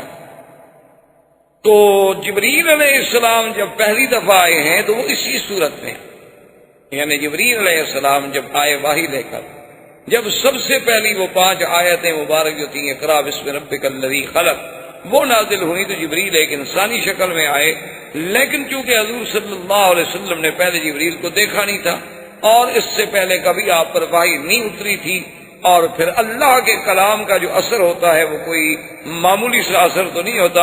صحابہ کہتے ہیں کہ ہم نے اپنے آنکھوں سے دیکھا کہ حضور اگر اونٹنی پہ بیٹھے ہیں اور وحی اترنی شروع ہوئی تو اونٹنی کھڑی نہیں ہو سکتی تھی، بیٹھ کر۔ حضرت زید رضی اللہ تعالی عنہ صحابی ہیں رسول پاک کے صلی اللہ علیہ وسلم، اور بڑے علماء صحابہ میں سے، قراء صحابہ میں سے ہیں، یعنی یہ وہ شان والا صحابی ہے جس کو قرآن جمع کرنے کی ڈیوٹی جو تھی سیدنا ابو بکر صدیق رضی اللہ تعالیٰ نے لگائی۔ وہ کہتے ہیں کہ ایک دفعہ حضور کے ساتھ میں بیٹھا تھا اور حضور صلی اللہ علیہ وسلم نے اپنی ران مبارک جو تھی وہ میری فخذ پہ رکھی ہوئی تھی، میری ران پہ رکھی ہوئی تھی، وحی نازل ہونے لگی، قریب تھا کہ میری ٹانگ ٹوٹ جائے۔ تو بہرحال جب جبریل علیہ السلام آئے وحی لے کر، اور اسی میں پھر اللہ تبارک و تعالی نے اپنی رحمتوں سے یہ بھی انتظام فرما دیا، اور یہ شرف بھی صرف آمنہ کے لال کو ملا صلی اللہ علیہ وسلم کہ جبریل علیہ السلام کو اس کی اصلی صورت میں دکھلایا گیا 2 دفعہ میرے مدنی صلی اللہ علیہ وسلم، اور کسی نبی نے نہیں دیکھا۔ اچھا اس کی وجہ کیا تھی؟ وہ تو نبی کے بعد نبی آتا ہے، ایک پیغمبر آئے، اس کے بعد دوسرے نبی آئے، تو دوسرے آنے والے نے پہلے نبی کی تصدیق کر دی۔ اب حضور صلی اللہ علیہ وسلم جو کہ آخری نبی ہیں، خاتم الانبیاء ہیں، خاتم المرسلین ہیں، اللہ کے کروڑوں صلاۃ و سلام حضور کی ذات اقدس پر، آپ کے بعد تو نبی کوئی نہیں، اور عیسیٰ ابن مریم جب اتریں گے تو قیامت قریب آ جائے گی، تو یہ درمیان میں جو ہزاروں سال کا وقفہ ہے اس میں تو کوئی نبی نہیں۔ تو لازماً جو غلط قوتیں ہیں، یعنی اعداء اسلام ہیں، اعداء دین ہیں، وہ چاہے یہودی ہوں، نصرانی ہوں، وہ چاہے ہندوز ہوں، وثنی ہوں، کوئی ہوں، الکفر ملۃ واحدہ، تو ان کے پاس یہ سب سے بڑا ہتھیار تھا کہ جی آپ کہتے ہیں کہ جبریل میرے پاس آئے، تو آپ نے کیا جبریل کو دیکھا بھی تھا؟ اسی لیے جب علماء سے آپ علم پڑھتے ہیں تو اس کو کہتے ہیں سند، تو اس سند کا اتصال دیکھا جاتا ہے کہ میں نے مثلا کس سے پڑھا بھی ان خیر محمد، اور خیر محمد نے کس سے پڑھا بھی ان خلیل احمد سہارنپوری، خلیل احمد سہارنپوری نے کس سے پڑھا جی ان شیخ محمود الحسن دیوبندی، انہوں نے کس سے پڑھا جی، تاکہ وہ سند پہنچے گی امام بخاری تک، اور پھر امام بخاری سے حضرت محمد رسول اللہ تک صلی اللہ علیہ وسلم۔ تو اس لیے اب اللہ نے یہ تو ہوتی نا، اب یہ قرآن کی سند ہے کہ قرآن اتارنے والے کون ہیں؟ اللہ پاک، لانے والے کون ہیں؟ جبریل، اور اتارا کس کے بھی گیا؟ حضور صلی اللہ علیہ وسلم۔ تو اس لیے اللہ تبارک و تعالی نے قرآن پاک میں یہ بھی ارشاد فرما دیا، جیسے آپ نے سورۃ النجم میں پڑھا ہے کہ والنجم اذا ہوا ما ضل صاحبکم وما غوی وما ينطق عن الهوى ان هو الا وحی یوحی علمہ شدید القوى ذو مرۃ فاستوى وهو بالافق الاعلى ثم دنا فتدلى فكان قاب قوسين او ادنى فاوحى الى عبده ما اوحى۔ اللہ نے فرمایا کہ ہم نے جو فرشتہ اتارا وہ بڑی شدید القوا ذو مرۃ، اتنی قوت والا طاقت والا فرشتہ کہ اس کے بارے میں آپ تصور نہیں کر سکتے کہ جس کو اللہ نے حکم دیا لوط کی بستیوں کو اٹھا کے آسمان تک لے گیا۔ وَهُوَ بِالْأُفُقِ الْأَعْلَى، حضور کو زمین پر بھی دکھایا گیا۔ اور قرآن کہتے ہیں فَلَقَدْ رَآهُ نَزْلَةً أُخْرَى عند السدرۃ المنتہی، اللہ نے پھر جبریل کو اس کی اصلی صورت میں سدرۃ المنتہی کے پاس میرے مدنی پاک کو آسمانوں میں بھی دکھایا، تاکہ اب اتصال سند ہو جائے، اتصال ہو جائے کہ میرے مدنی نے جبریل سے پڑھا، جبریل نے خدا سے پڑھا، اور جس سے پڑھا اس کو دیکھا بھی۔ یہ نہیں کہ کل کوئی کہہ سکے جی پتہ نہیں کون آیا تھا آپ کے پاس۔ اور اسی طرح دوسری بات یہ بھی سمجھیں کہ دشمن یہ بھی کہہ سکتے ہیں کہ کوئی ضروری ہے کہ جبریل اترا ہو، کوئی جن آیا ہو، اس کی کیا دلیل ہے کہ وہ جبریل تھا؟ کیونکہ اعداء جو ہوتے ہیں، دشمن جو ہوتے ہیں، انہیں تو ایک موقع کی انتظار ہوتی ہے کہ ہمیں بس کوئی بات کہنے کا موقع مل جائے تاکہ ہم اسلام کے خلاف اور قرآن کے خلاف اپنا زہریلی سازش جو ہے اس کو پائے تکمیل تک پہنچا سکیں۔ تو ان کے اعتراضات جو ہیں وہ یہ ہوتے ہیں کہ جناب جب جبریل آیا حضور نے ہی آگے کہا نا کہ ایک آدمی تھا، اور پھر اس کے بعد کیا پتا ہے وہ جن ہو، اور جن بھی تو ہر شکل بنا سکتے۔ تو اس لیے علماء نے کہا کہ ایک تو اللہ نے حضور کو اس کی اصلی صورت میں دکھلا دیا تاکہ کسی کا شبہ نہ رہے۔ اب اگر کسی کا حضور پر ایمان ہی نہیں ہے تو اس کو تو سمجھانے کا کوئی فائدہ ہی نہیں، جب وہ نبی کو مانتا ہی نہیں، یہ خدا کو نہیں مانتا، اس کا کیا سمجھانا۔ اور دوسری بات یاد رکھیں یہ ہے کہ اگر جن نہ آئے تو جن پھر اس قسم کا پاکیزہ کلام لے کر تو نہیں آتا، جن اس قسم کی مقدس بات لے کر تو نہیں آتا۔ جن تو عفریت من الجن والی بات ہے، وہ تو شیاطین ہیں، وہ تو گمراہی کے لیے آتے ہیں۔ اور تیسری بات یہ ہے کہ جن تو خود اتنی پریشانیوں میں مبتلا تھے کہ حضور صلی اللہ علیہ وسلم کی بعثت کے ساتھ ان کے آسمانوں پہ پہرے لگ گئے، ان کا نظام درہم برہم ہو کے رہ گیا، حتیٰ کہ مورخین نے اعتراف کیا ہے کہ ایک عورت تھی، اس پہ ایک جن عاشق تھا، تو وہ جن آیا اور اس کے گھر کے درخت کے اوپر پرندے کی شکل میں بیٹھا تھا، اس نے پہچان لیا عورت نے کہ یہ تو وہی جن ہے، کبھی پرندہ بن کے آتا ہے، کبھی انسان بن کے آتا ہے۔ تو اس نے کہا لماذا لا تنزلوا بنا، آؤ اترو ہمارے پاس رہو۔ اس نے کہا تمہیں پتہ نہیں ہے کہ ایک نبی پیدا ہو چکا ہے، تمہیں پتہ نہیں ہے کہ آج جن کس حال میں پڑے، اور تمہیں پتہ نہیں کہ اس نبی کی شریعت میں زنا حرام ہے۔ تو جنوں کا یہ عالم ہے۔ تو اس لیے ایک ہوتا ہے محض شبہات پیدا کرنا، ایک ہوتا ہے نظر انصاف سے کسی بات کا دیکھنا۔ شبہات پیدا کرنا تو بہت آسان، لیکن نظر انصاف سے دیکھا جائے تو اس سے بڑی سچائی کی، حقانیت کی کیا دلیل ہو سکتی ہے کہ وہ پیغمبر جو بوقت وحی کہتا ہے ما انا بقارئ، میں پڑھا ہوا نہیں ہوں، لیکن ایسا کلام لاتا ہے کہ دنیا کا ہر پڑھا ہوا اس کے سامنے دنگ رہ جاتا ہے، تو یہ کیسے جن کا کلام ہو سکتا ہے؟ تو بی بی سیدہ خدیجہ رضی اللہ تعالی عنہا ورقہ ابن نوفل کے پاس لے گئیں۔ ورقہ ابن نوفل نے جب ساری کہانی سنی تو اس نے کہا ابشری یا خدیجہ، نزل علیہ الناموس الاکبر ونزل علیہ الذی نزل علی موسیٰ علیہ السلام، کہ مبارک ہو یہ جو واقعہ بتلا رہے ہیں ان پر تو وہی ناموس اکبر، وہی روح الامین، وہی اللہ کا فرشتہ اترا ہے جو حضرت موسیٰ علیہ السلام پہ اترا۔ اور یہاں یہ بات بھی یاد رکھیں کہ حضور کی بعثت سے پہلے کچھ لوگ ایسے بھی تھے مکے میں جو موحد تھے، اللہ کی توحید کو مانتے تھے، لیکن بیچاروں کو تفصیل کا پتہ کوئی، جیسے ورقہ ابن نوفل، یہ بھی دین نصارہ پہ تھا، یہ بت پرست نہیں تھا، یہ بتوں کو سجدہ نہیں کرتے. اسی طریقے سے اور عمرو بن نفیل تھا، اسی طریقے سے قص بن قیس بن ساعدہ تھا. یہ وہ لوگ تھے جو دعوت توحید دیتے تھے، لوگوں کو کہتے تھے کہ دین حنیف اختیار کرو، دین ابراہیم علیہ السلام اختیار کرو. یہ تم جو بتوں کو پوجتے ہو اور بتوں کے آگے سجدہ کرتے ہو، یہ کوئی دین نہیں ہو سکتا.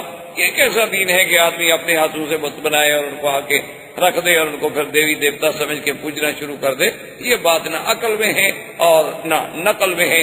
ان چیزوں سے بچ جاؤ.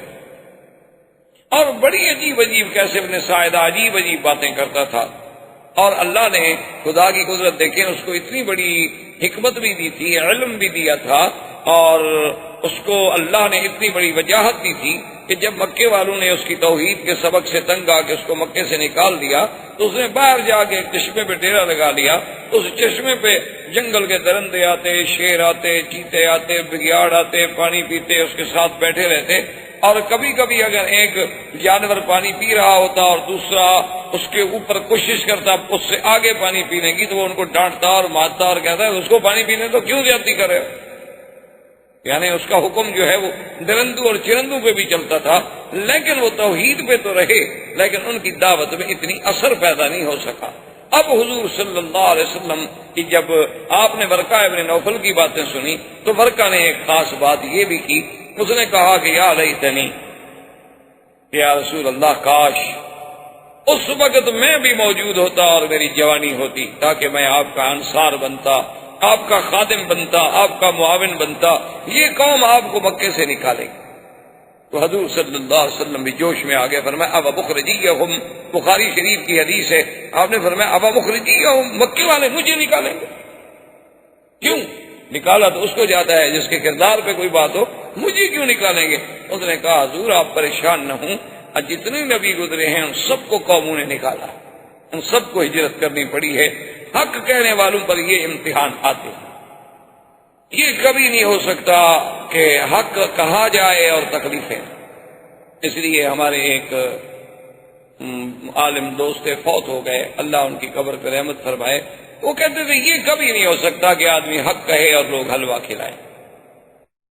تو انہوں نے کہا یہ حلوہ کھانے والے جو ہیں نا، یہ سمجھ لو کہ پھر حق نہیں کہتے، ورنہ اللہ کے انبیاء کو تو پتھر ملے اور ہمیں حلوہ آخر کیوں ملتا ہے؟ اس کا معنی ہے کہ ہم کچھ حق کھل کے کہہ نہیں رہے، ہم کچھ تھوڑا بہت اوپر وہ شوگر کوٹڈ کر رہے ہیں کنین کھلانے کے لیے، اس کے اوپر کوئی میٹھا میٹھا لگا رہے ہیں. ورنہ اگر کھل کے حق کہیں تو اللہ کے نبی کا لوگوں نے حق برداشت نہیں کیا تو ہمارا حق کون برداشت کرے؟ یہ کیسے ہو سکتا ہے کہ حق الحق مر، حق تو کڑوا ہوتا ہے.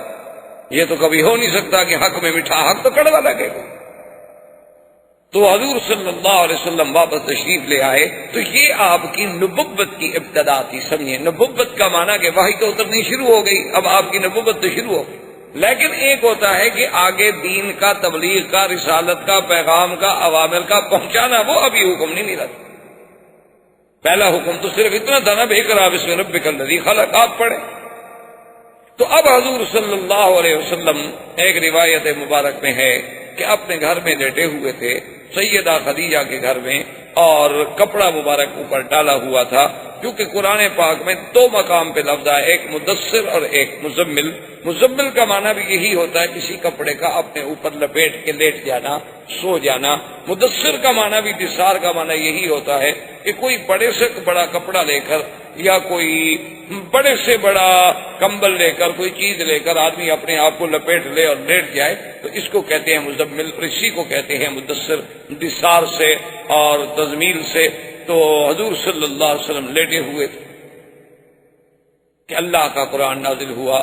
جبریل علیہ السلام تشریف لائے کہ یا ایھا المدثر قم فانذر، یا ایھا المدثر قم فانذر وربک فکبر وثیابک فطہر والرجز فہجر.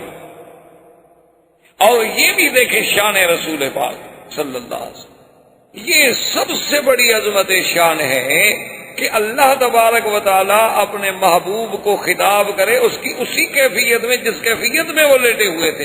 اے میرے محبوب، کپڑے میں لپٹنے والے، کپڑے میں لپٹ کے لیٹنے والے، اٹھو. اس سے بڑی محبوبیت کی کیا دلیل ہو سکتی ہے؟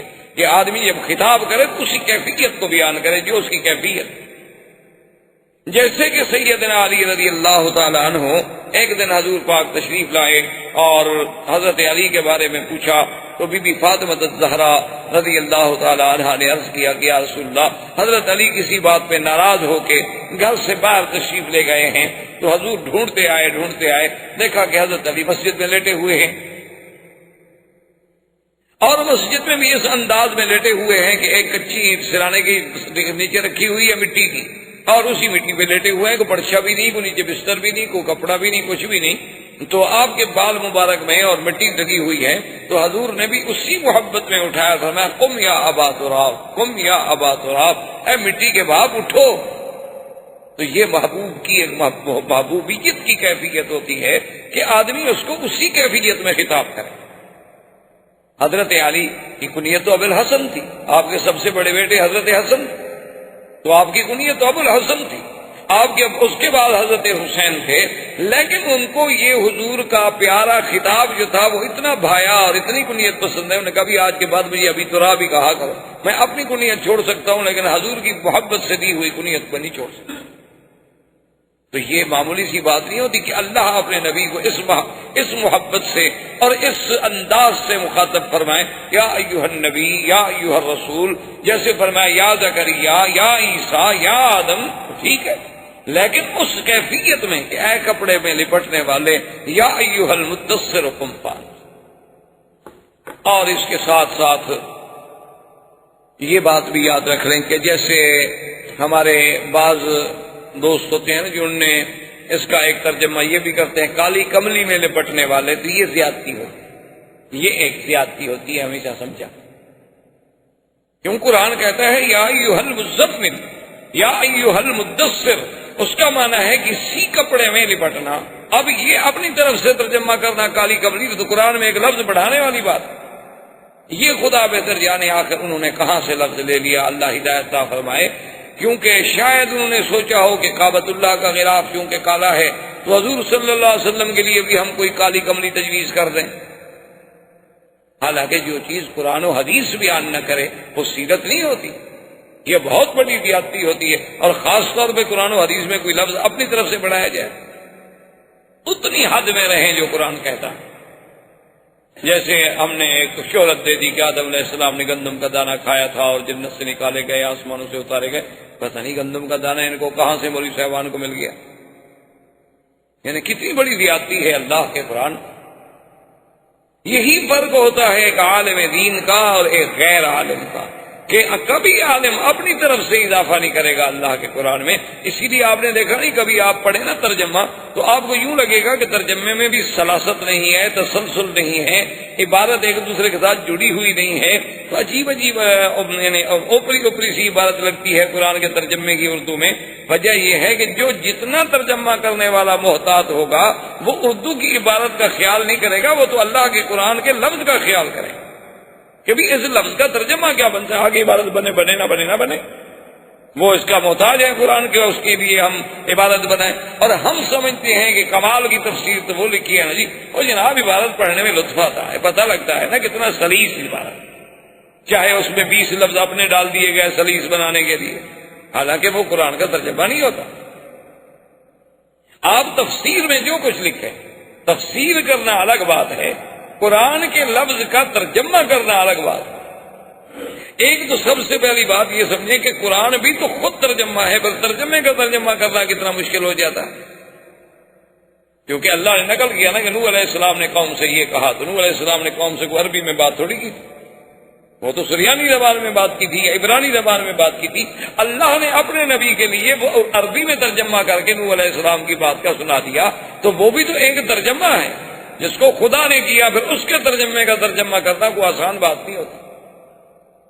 تو اس لیے بہرحال سمجھیں قرآن نے اتنا کہا کہ یا ایھا المدثر، بس قرآن نے اتنا کہا کہ یا آدم لا تقربا هذه الشجرہ، اس درخت کے قریب مت جانا. وہ کون سا درخت تھا اللہ جانے، جب اللہ نے قرآن میں نام نہیں لیا تو ہم کہاں سے ڈھونڈ کے لے آئیں.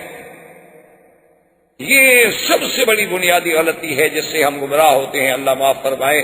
اللہ حضرت شاہ جی رحمت اللہ علیہ عطا اللہ شاہ بخاری جب فوت ہو گئے اور قاضی احسان جب فوت ہو گئے تو قاضی احسان کے بارے میں ان کے ایک بڑے معتقد تھے اور بہت بڑے وہ ادیب بھی تھے، وکیل لائر بھی تھے، قانون دان بھی تھے اور سیاسی لیڈر بھی تھے اور بڑے اچھے رائٹر بھی تھے۔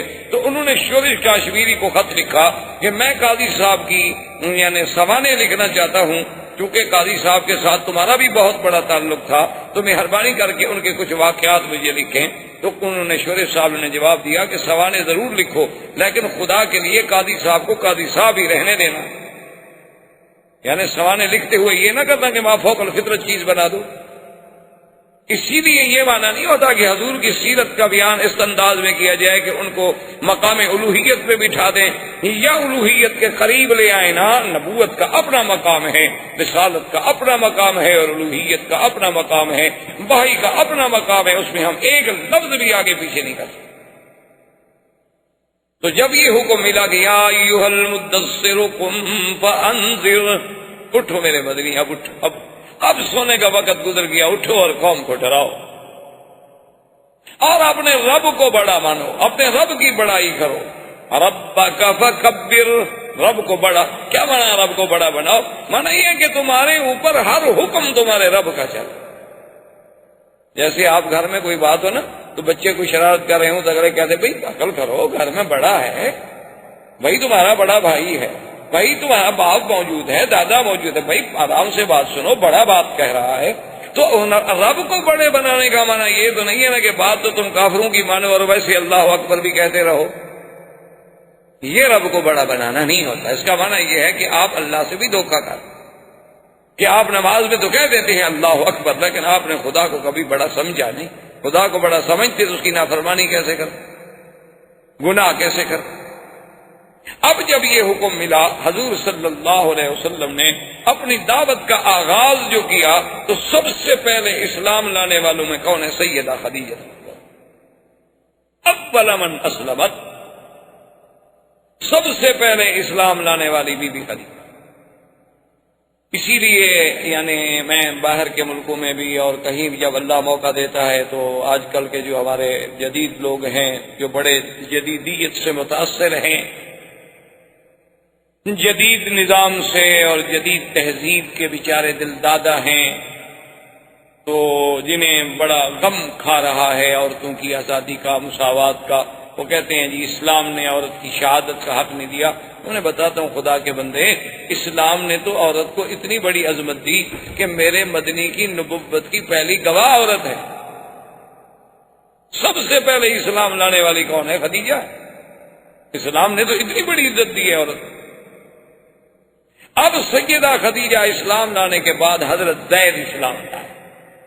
حضرت زید کون تھے؟ جن کا واقعہ پہلے ہم پڑھ چکے ہیں کہ زید ابن حارثہ تھے، لیکن بیچارے غلام بن کے آئے اور زید ابن محمد کہلائے۔ اصل میں وہ غلام تھے، پھر بی بی خدیجہ نے خریدا، بی بی خدیجہ نے انہیں آزاد کر کے حضور کی غلامی کے لیے وقف کر دیا، تو وہ بھی چونکہ اسی گھر میں رہتے تھے تو اس پر حضرت زید بھی اسلام لائے۔ اور یہ گھر والوں کی بات ہو رہی ہے، یعنی گھر میں گھر والوں میں سے اول کون اسلام لایا؟ سب سے پہلے بی بی خدیجہ، حضرت زید اور سیدنا علی۔ چونکہ حضرت علی رضی اللہ تعالی عنہ کو حضور صلی اللہ علیہ وسلم نے ابی طالب سے مانگ لیا تھا کہ چچا آپ کی اولاد بہت زیادہ ہے، اب اللہ کا فضل ہے ہم اپنے پاؤں پہ کھڑے ہیں، آپ اپنا ایک بیٹا مجھے دے دیں جس کی تربیت بھی میں کروں گا اور خرچہ بھی میں برداشت کروں گا۔ تو حضرت علی کو بھی حضور لے آئے اور حضرت علی نے بھی سیدہ خدیجہ کے گھر میں یعنی حضور کے گھر میں تربیت۔ اور اسی لیے حضرت علی کے بارے میں آتا ہے نا کہ آپ کا لقب تھا کرم اللہ وجہہ، مانا یہ تھا کہ اللہ آپ کے چہرے کو عزت دے، اس لیے کہ آپ نے کبھی کفر میں بھی اور بچپن میں بھی کبھی بت کو سجدہ کیا، یعنی بچپن میں بھی، حالانکہ زمانہ کفر تھا لیکن اس کے باوجود بھی حضرت علی رضی اللہ تعالیٰ عنہ نے کبھی کسی بت کو سجدہ نہیں کیا. حضور سرکار دو عالم صلی اللہ علیہ وسلم نے اس ابتدائی یعنی نبوت سے پہلے بھی کبھی کسی بت کے سامنے نہیں جھکے. اور کبھی بلکہ ایک دفعہ جب راہب نے کہا کہ اقسم علیک باللات والعزیٰ، اس نے فرمایا خبردار مجھے لات اور عزیٰ کے بارے میں قسم نہ دے، انی ابغضہما، میں تو ان سے بغض کرتا ہوں، مجھے تو سب سے زیادہ نفرت ہے لات اور عزیٰ سے. تو حضرت علی نے بھی کبھی سجدہ نہیں کیا تھا، حضرت علی بھی اسلام لے آئے. اب حضور صلی اللہ علیہ وسلم کی بیٹیاں سیدہ رقیہ، سیدہ ام کلثوم، سیدہ زینب، سیدہ فاطمہ رضوان اللہ تعالی علیہن اجمعین، حضور صلی اللہ علیہ وسلم کی 4 بیٹیاں. اور یہ بھی ایک بڑا عجیب بات ہے کہ ایسے فرقے بھی روافض کے دنیا میں موجود ہیں جو حضور کی صرف ایک بیٹی کے تو قائل ہیں سیدہ فاطمہ کے، باقی بیٹیوں کا انکار کریں. اس کی وجہ کیا ہے؟ اس کی وجہ یہ ہے کہ اگر وہ اقرار کریں تو 2 بیٹیاں حضور نے دی ہیں حضرت عثمان کو، پھر حضرت عثمان کو بھی داماد ماننا پڑتا ہے، اس لیے وہ بیٹیوں کا انکار کر دیتے ہیں، کہتے ہیں حضور کی بیٹی ہے ہی ایک. بھئی اللہ کے بندے، بیٹیوں کے بارے میں پوچھنا ہے تو باپ سے پوچھیں کہ تمہاری کتنی بچی. بیٹیوں کے بارے میں پوچھنا ہے تو سیدہ خدیجہ سے پوچھیں، ماں سے پوچھیں کہ تمہاری کتنی لڑکیاں. بیٹیوں کے بارے میں پوچھنا ہے تو چاچا سے پوچھیں، قریبی عزیزوں سے پوچھیں، یہ تو نہیں کہ 1400 سال کے بعد ایک مولوی سے پوچھیں. تو بہرحال 4 بیٹیاں بھی اسلام لے آئیں. اب حضور صلی اللہ علیہ وسلم نے اپنی دعوت کا آغاز کیا کہ گھر سے باہر بھی اب بات کو رکھا جائے. تو جب دعوت کا آغاز گھر سے باہر کیا گیا تو سب سے پہلے ایمان لانے والے سیدنا ابو بکر. اور حضور صلی اللہ علیہ وسلم نے فرمایا، آپ نے فرمایا کہ دنیا میں ایک انسان ہے جس کو میں نے جب اسلام کی دعوت دی تو اس نے کوئی سوال نہیں کیا. اس نے یہ نہیں پوچھا کہ حضور وحی کب اتری، آپ کے پاس کیا دلیل ہے کہ آپ اللہ کے نبی ہیں، آپ کے پاس کیا دلیل ہے کہ واقعی وہ جبریل آیا تھا.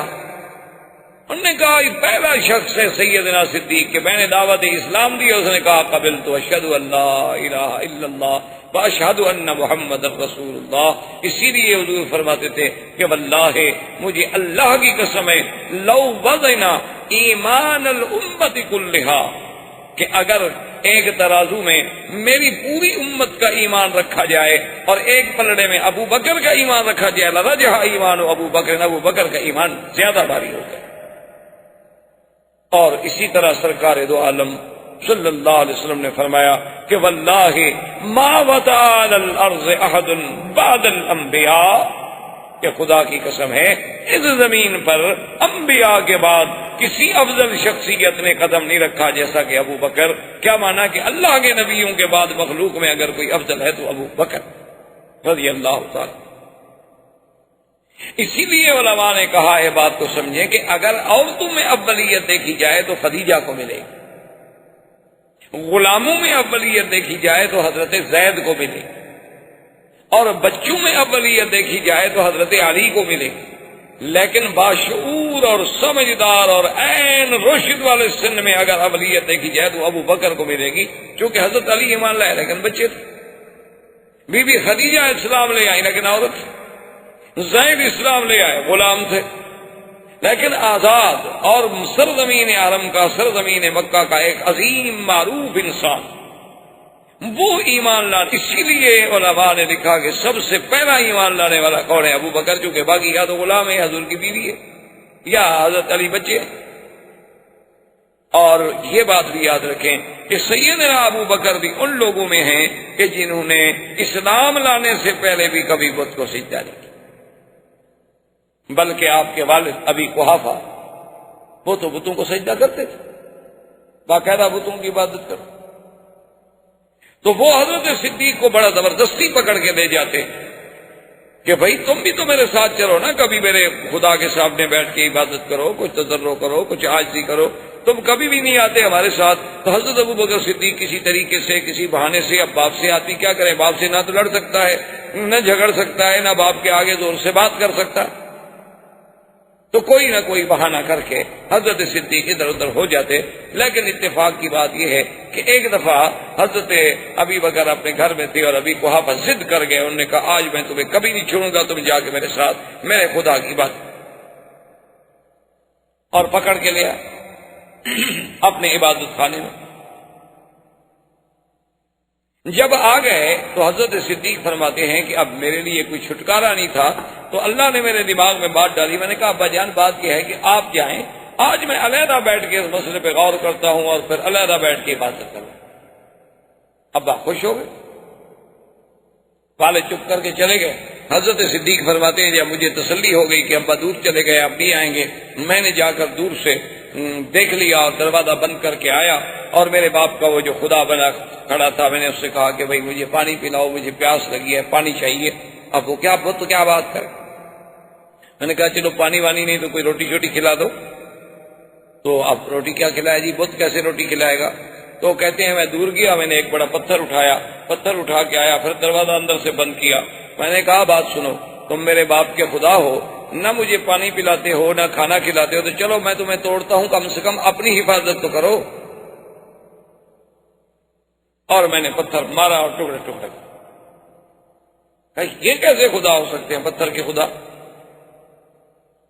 اور پھر میں چلا آیا. بعد میں جب ابھی قحافہ گئے, انہوں نے جا کے جناب اپنے عبادت خانے میں جا کے دیکھا تو عجیب منظر تھا کہ خدا ٹوٹا ہوا ہے.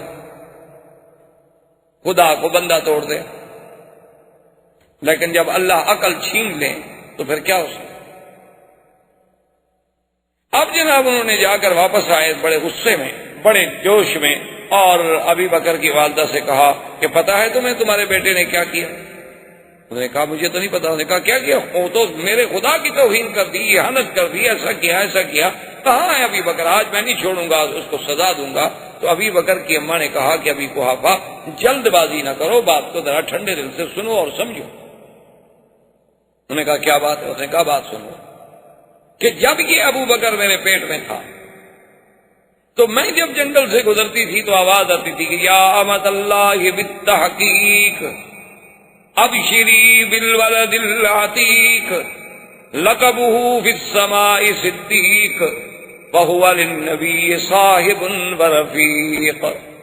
آواز آتی تھی کہ اے اللہ کی بندگی, تمہیں مبارک ہو, تمہارے پیٹ میں ایک ایسا بچہ ہے کہ جس کا آسمانوں میں لقب صدیق ہے, اور جو زمین میں ایک نبی پیدا ہوں گے اور یہ اس کا رفیق ہوگا. تو بی بی نے کہا ان ابنی لہو شأن, ابی قحافہ میرا بیٹا بڑا شان والا بیٹا ہے, اس کو مت مارنا, اس نے جو کچھ کیا ہے بس بھول جاؤ. ابی قحافہ نے کہا اچھا عجیب بات.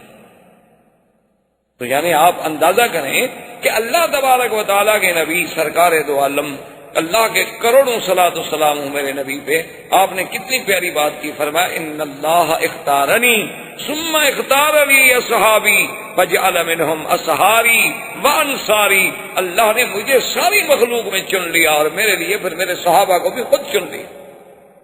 ساتھی بھی اللہ نے چنے, کہ جیسے سرکار دو عالم صلی اللہ علیہ وسلم کی اماں سیدہ آمنہ کہتی تھی کہ میں جب کہیں سے جنگل میں پہاڑوں میں سے گزرتی تھی تو آواز آتی تھی کہ آمنہ مبارک ہو ابشری فإنک قد حملت بمحمد, کہ تم اس بچے کے حمل سے حاملہ ہو جس کا نام محمد مصطفیٰ ہے. اور میں حیران ہوتی تھی کہ آواز کہاں سے آ رہی ہے, مجھے پتہ نہیں لگتا. اور خود حضور فرماتے ہیں کہ نبوت بھی نہیں ملی تھی, اور میں گزرتا تھا تو پہاڑ مجھ پہ سلام پڑھتے تھے کہ الصلاۃ والسلام علیک یا رسول اللہ صلی اللہ علیہ وسلم. اور پھر صدیق, تو سب سے پہلے ایمان لانے والوں میں سیدنا صدیق.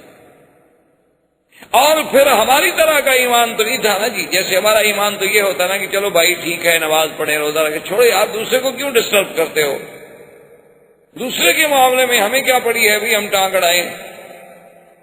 یہ ہمارا عجیب اسلام. حالانکہ ہم شرعاً پابند ہیں کہ انتم خیر امت اخرجت للناس تأمرون بالمعروف وتنہون عن المنکر. یہ نہیں کہ جی نہیں جی چھوڑو جی تم اپنی بگڑی بناؤ, جی تمہیں غیروں سے کیا, جی تمہیں اوروں سے کیا. یہ تو کافروں کا فلسفہ ہے. اس کا اسلام سے کوئی تعلق نہیں.